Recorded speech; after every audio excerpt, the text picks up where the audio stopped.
Everyone আসসালামু আলাইকুম। কেমন আছেন আপনারা সবাই? আশা করছি অনেক বেশি ভালো আছেন। এই কনকনে শীতে পিঠা খাওয়ার মজাই হচ্ছে আলাদা। বিভিন্ন রকমের পিঠা খেতে আমরা বাঙালিরা একদমই ফেমাস। আজ আমি তৈরি করব আপনাদের সাথে পাটিসাপটা পিঠার রেসিপি।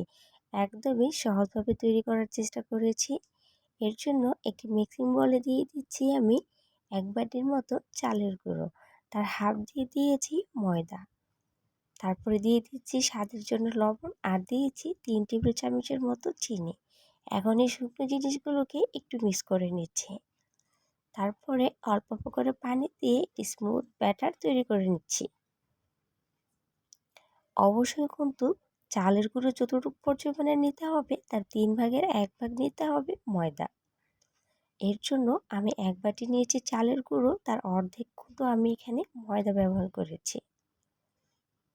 তো এইভাবে এটি হ্যান্ড রাইজের সাহায্যে খুব ভালো করে এটাকে আমি 5 থেকে 6 মিনিটের মতো একটু ফেটে নেব। এতে করে প্রত্যেকটি পিঠা অনেক বেশি সুন্দর হবে।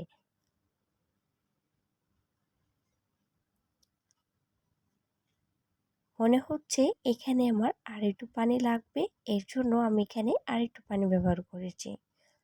যেহেতু এটা আমার শুকনো চালের গুঁড়ো, এর জন্য পানিটা কম বেশি রাখতে পারে। আমি 1 কাপের একটু বেশি আমার এখানে পানি লেগেছে। এটার ঘনত্বটা একটু দেখিয়ে দিচ্ছি। তারপর যদি না বুঝতে পারেন এইভাবে চামচের পিছনের সাইডটা দেখে নেবেন। যখন দেখবেন ব্যাটারটা খুব সুন্দর করে লেগে আছে, বুঝতে হবে পারফেক্টভাবে তৈরি হয়েছে। এখন আমি খিসাটা তৈরি করে নিচ্ছি। হাফ বাটির মতো দিয়ে দিচ্ছি গুঁড়ো দুধ, তার হাফ দিচ্ছি চিনি। মিষ্টিটা যে যেরকম খান ওরকম করে দিবেন। এখানে আমি 4 টেবিল চামচের মতো দিয়েছি চালের গুঁড়ো। একই বাটিতে মেপে 1 বাটি দিয়ে দিচ্ছি এখানে মিলিমিটার দুধ। এখন খুব ভালো করে এই জিনিসগুলোকে একটু এই দুধের সাথে মিক্স করে নিচ্ছি। এখনো পর্যন্ত চুলাটাকে অন করিনি। এখানে আমি 1 টুকরা মতো গুড় দিচ্ছি। এটা দিয়ে আমি জাস্ট একটু কালার আনতে যাচ্ছি। আমি কিন্তু সম্পূর্ণ মিষ্টি চিনি দিয়েই তৈরি করেছি।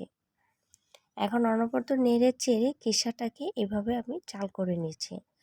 এটাকে অনবরত নাড়তে হবে, নাড়া বন্ধ করা যাবে না, যেহেতু এখানে আমরা চালের গুঁড়ো ব্যবহার করেছি। তো খিসাটা আমার হয়ে গিয়েছে। এটা যখন ঠান্ডা হবে আরেকটু ঘন হয়ে যাবে। এখন আমি চুলা থেকে নামিয়ে নিচ্ছি। তো খিসাটা নামিয়ে নিয়েছি, আবার একটু প্যান বসিয়েছি। একটু হালকা তেল একটু ব্রাশার দিয়ে খুব ভালো করে প্যানের গায়ে ব্রাশ করে নিচ্ছি। তো 20 মিনিটের মতো ব্যাটারটাকে রেস্টে রেখেছিলাম।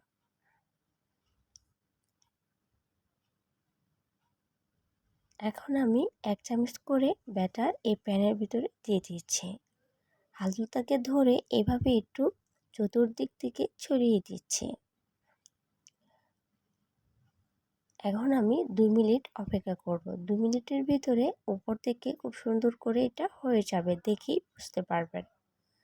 এখন আমি এক সাইড থেকে যে খিসা তৈরি করে রেখেছিলাম এটা দিয়ে দিচ্ছি। এই সময় চুলার ফ্লেম একদমই কমিয়ে রাখতে হবে। এক সাইড থেকে ধরে রুটিটাকে এভাবেই ফোল্ড করে দিচ্ছি। দেখতেই পাচ্ছেন কত সুন্দর করে ভাঁজটা দেওয়া হয়ে গিয়েছে। এখন এপাশ ওপাশ একটুখানি ভেজে নিচ্ছি, অর্থাৎ ছেঁকে নিচ্ছি। আরও একটি পিঠা তৈরি করে আমি আপনাদেরকে দেখিয়ে দিচ্ছি। সেম প্রসেসে হাতলটাকে ধরে এভাবে একটু ছড়িয়ে দিতে হবে। দেখবেন ইজিভাবে আপনার ব্যাটারটা ছড়ানো হয়ে গিয়েছে। এক সাইড থেকে আবারও এভাবে খিসা দিয়ে দিচ্ছি। সেমভাবে রুটিটাকে এভাবে ধরে ভাঁজ দিয়ে দিতে হবে।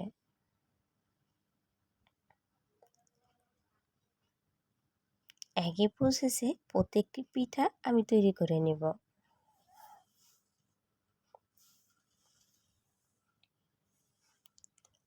দেখতে পাচ্ছেন মাশাআল্লাহ কত সুন্দরভাবে আমার এই পাটিসাপটাগুলো তৈরি হয়ে গিয়েছে।